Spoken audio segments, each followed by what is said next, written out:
Hello, and welcome to A VO's Journey. My name is Anthony, and I am your host. Tonight, I'm going to be talking about a fantastic topic. I'm going to be talking about where to start as a voiceover artist. It's probably one of the most difficult things for someone who's never been in voiceover to look around the internet, see all the videos, see everybody talking about what you should do or what they think you should do or how they started their personal journey, and it can be really daunting and confusing. So tonight on this episode number 70, you guys, 70 of the podcast. I can't believe it's 70. I mean, it's absolutely ridiculous. But 70 of the podcast, we're going to be talking about back in the beginning, how to get started, where to get started in voiceover. All right, let's do it. All right, so I'm super excited to be talking about this topic because I think that, one of the challenges we run into a lot as voiceover artists, especially when we're just starting out, is trying to figure out exactly what path to take. Because let's be honest, I mean, there are so many different things in voiceover that you can do, and when you first start out, you might not even know what it is that you're going to do. Because I think as you pull back the curtain, you find out that there's so many different genres within voiceover that it's not just one. There's so many. So you could do all sorts of things. And I think just starting out, it can be daunting. I know when I first started out, it was one of those things where I had no idea where to start. I do think that we do come into it with an idea of something that we want to do. I know for me, when I first started, all I wanted to do was be a character actor. That was my thing. I love doing characters. I love entertaining that way, and that was going to be my tract. I was going to be a character actor, work for a big video game company or something like that, an animation company, and do a bunch of voices and have a blast. And I didn't have any clue how to even begin to look into that sort of business and finding those customers, those clients. And I thought, well, maybe I should just send emails to big businesses like, Marvel and all these different places, right? And Blizzard and all these places that use voices, Of course, I never received anything back because I had nothing. I don't even think I had a character demo. I think I had some samples. But, I didn't know what I was doing. And it wasn't so much more that I didn't know how to act or how to do voices. It was more so that I wasn't sure how the business of voiceover worked. And I think for starting out, that's the biggest learning curve, besides learning your DAW and things like that. But, learning how to get business as someone who's starting out, as a freelancer, is hard. Now, if you live in LA or you live in New York, there are many, many, many talent agents there who, hold a lot of the keys to those big companies and big auditions. But, more and more now, we as freelancers and, our own business owners, we are having access to the same companies. They're searching for us on the pay-to-play sites and some of these freelance sites. So, the opportunities are coming to us more and more.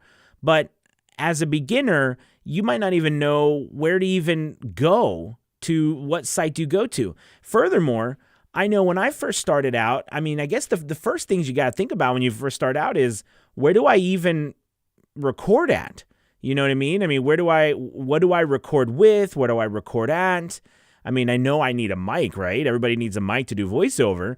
So I know I need something like that, but how do I actually set up a space that's going to sound good, and do I need an expensive mic? Anthony says he's got all this expensive stuff, do I need all that stuff to be successful? And my house is unique. I think when I think back of where I started and where I used to live, it was, and by the way, I don't know what I was thinking, because I literally set up in a room where there was 2 open entryways, no closed doors, hardwood floor, right next to a refrigerator that ran all night long, right? Like it was filling up water like on autofill constantly. So I could never filter out the noise. It was a mess. Now, I don't know why I set it up there, and I think the reason I did was because I lived in a very small home at the time, And all my family, my kids and my wife, they all slept upstairs.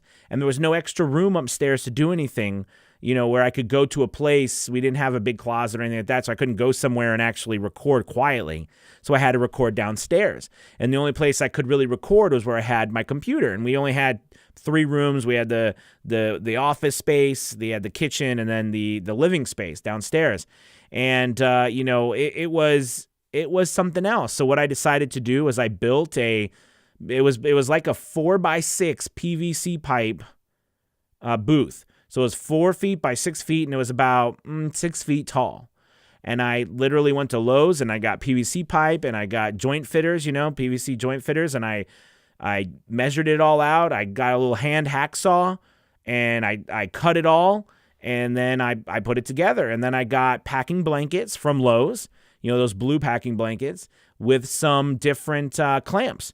And literally that's how I started with my space. And looking back on it, it actually wasn't too bad. It wasn't too bad. Again, so just so you know, when you treat something and you set up something like that, like I just said, it does not stop the sound. It just stops the reverb, or it deadens the sound. Do you know what I mean? It stops the bounce off the walls, but it doesn't stop noise. Okay, so like the volume of extra noise, it doesn't stop that. It just stops the extra bouncing around of the sound waves. So, I could never filter out the noise, so all of my work always seemed overprocessed. So just starting out, I think the biggest thing that you can do, the absolute most important thing that you can do just starting out,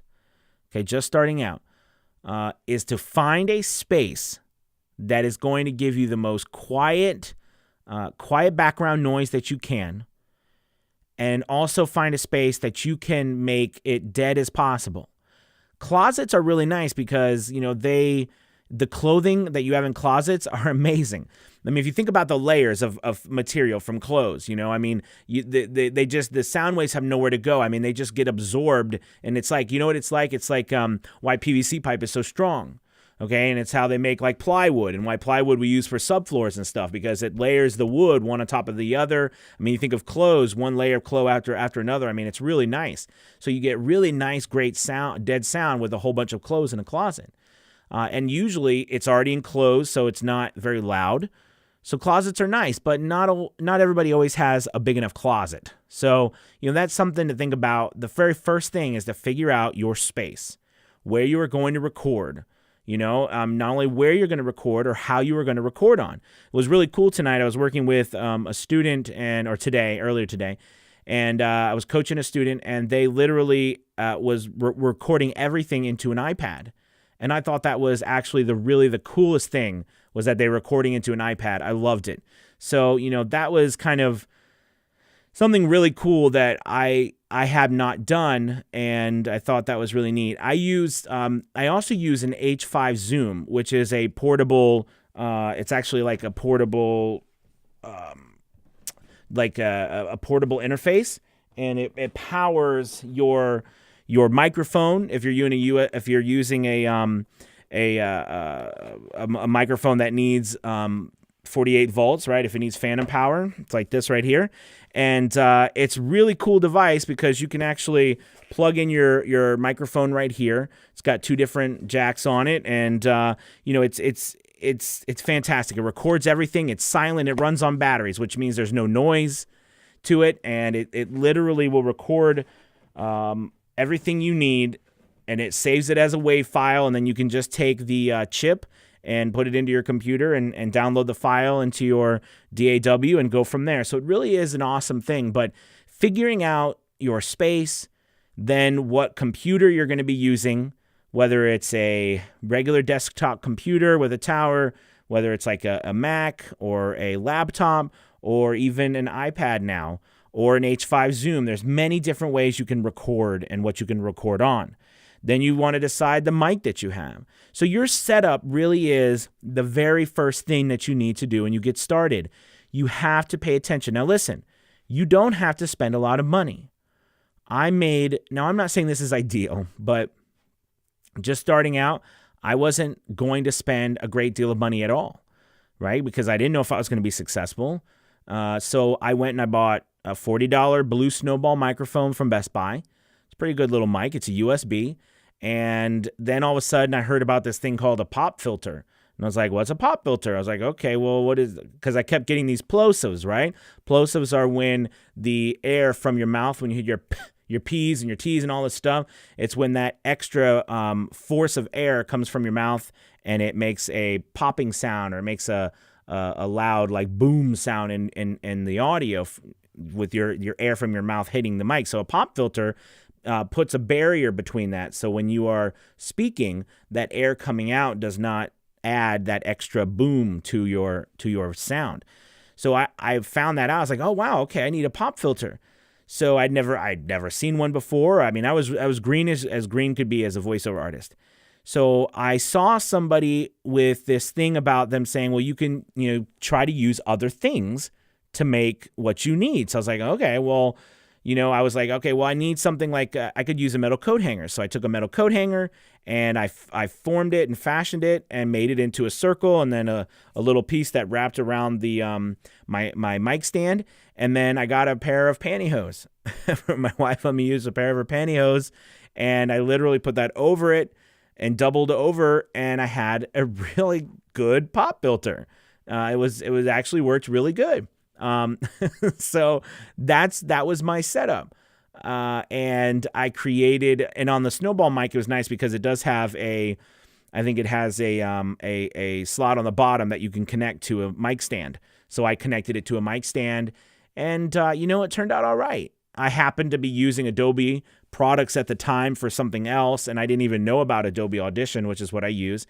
And that really was that now has become my absolute everything DAW. So at the time I didn't even know, but I had it, and I was like, oh, I have this. And that's the only reason why I didn't use Audacity, is because I already had Adobe Audition as part of something I was paying, even though I didn't know.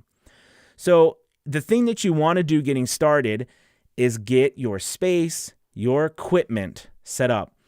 And I'm going to tell you something, and this is key, and you're going to probably be like, I would have never considered this because I don't think it's that big of a deal, but it is.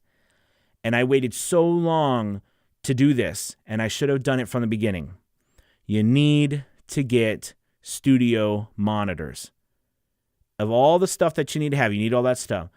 But studio monitors are so important, and the reason why is this. For the longest time, I used headphones or my computer to mix the sound and listen back to it. And I have to tell you, I could never get a really accurate sound, because everything was going through either being processed or my headphones. It was never clean enough. Like the sound always sounded different in my headphones. It was odd, depending on what headphones you have. Headphones do a variety of different things, right? They do a variety of different things to the sound.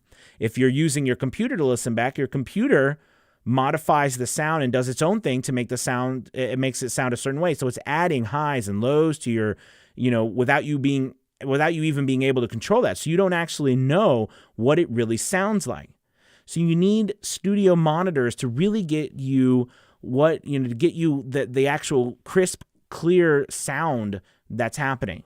And you need it to be in some sort of space that's treated so that you can actually hear it correctly.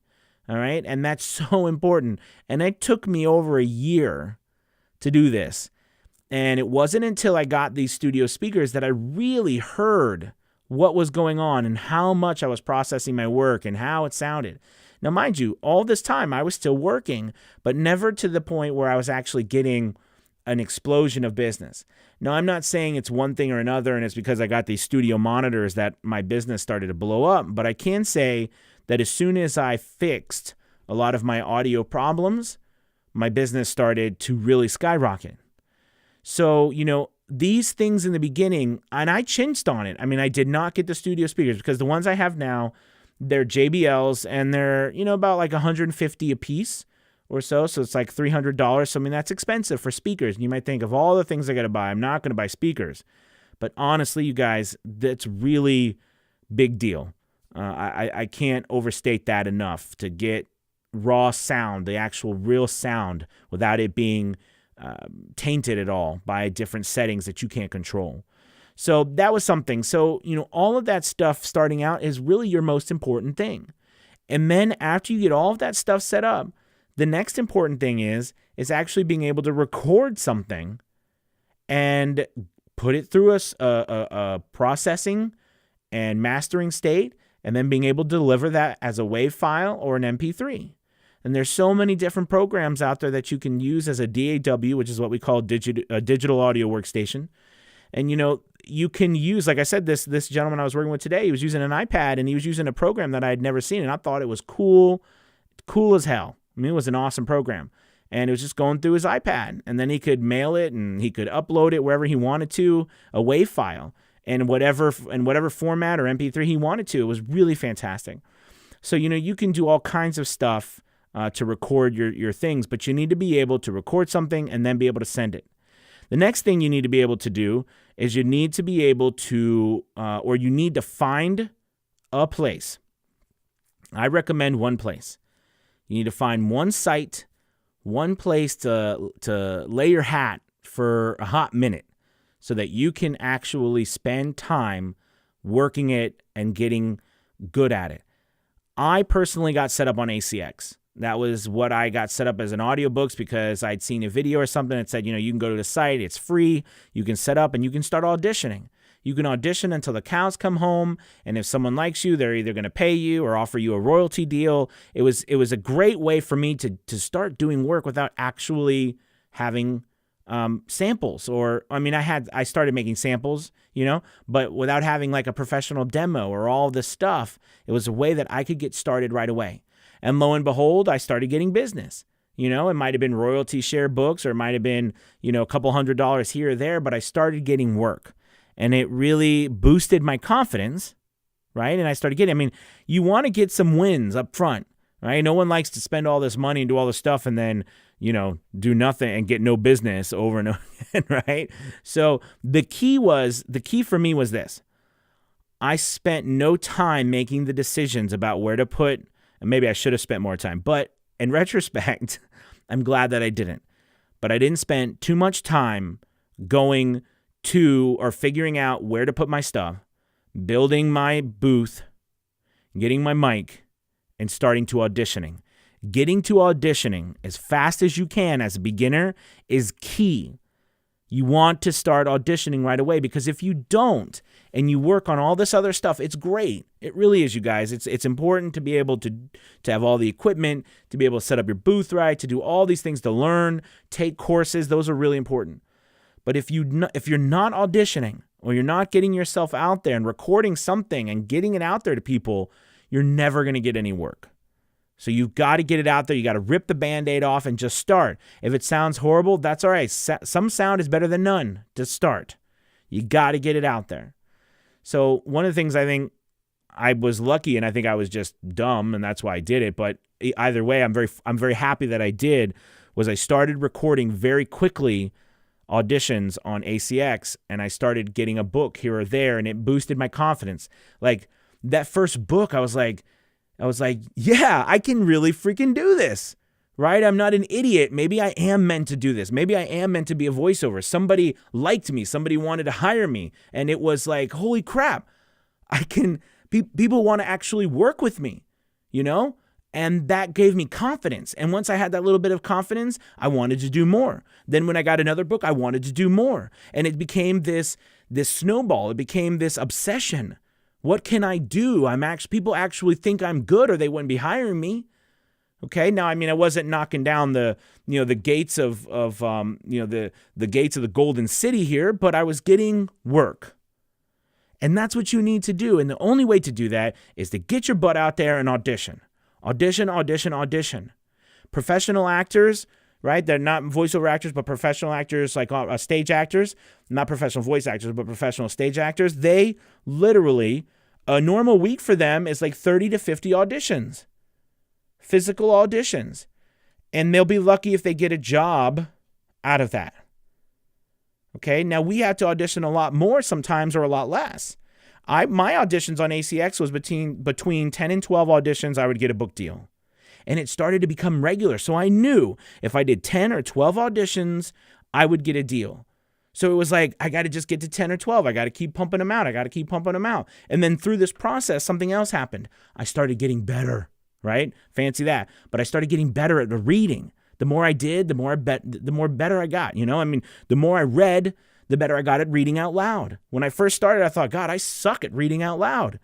Hey, I mean, I'm a grown man, and reading out loud, it sounds weird. And what am I doing? But the crazy thing is that the more I did, the better I got. The more comfortable. It was like the more confidence I got. So the more I did, the more confident I became. The more confident I became, it spurred in me more excitement to do more. The action of doing more sparked an action of me wanting to do more. It sparked the emotion, the feeling of me wanting to do more. So the key for you is to get auditioning as soon as possible. Don't wait. Don't wait, because it's like a wall. Every day you wait, another brick goes on that wall. Another day goes by, another brick. Another day goes by, another brick.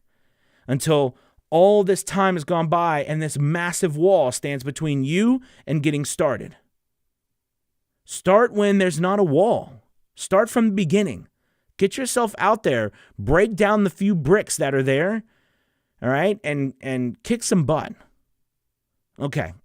that was getting on my pedestal and really preaching there. So I hope that this helps. And I hope that you guys can kind of see the first steps that you need to take are all of these things that I mentioned. But the biggest step is to get all these things done quickly so that you can start auditioning. Now, I'm not saying throw things together haphazardly, but the reality is the whole point of us doing this is to audition and get work. And the more time we spend not doing that, the bigger that wall is built, right? And the harder it is to break it down. So just remember that, okay? All right. Well, thank you guys so much for tuning into this podcast. This is number 70. Can you believe it? Number 70. I'm so excited about it. I want to take a moment to ask everybody, if you can, please go ahead and join, the Facebook group. It's a VO's Journey. It's a Facebook group. We have a great community there. Also, step out, join my Instagram account. It's a VO's Journey on Instagram as well as Twitter. Both of them, it's all the same, a VO's Journey. And join it there. I mean, I post videos, short clips, all kinds of cool stuff, and do a lot of things that, that's neat because you get to see behind the scenes and different stuff from here and there in the short clips. So join those spots. Love to have you. Check out VOsJourney.com as well. It's our website. And thank you so much for stopping by, and I'll talk to you soon. All right. Peace.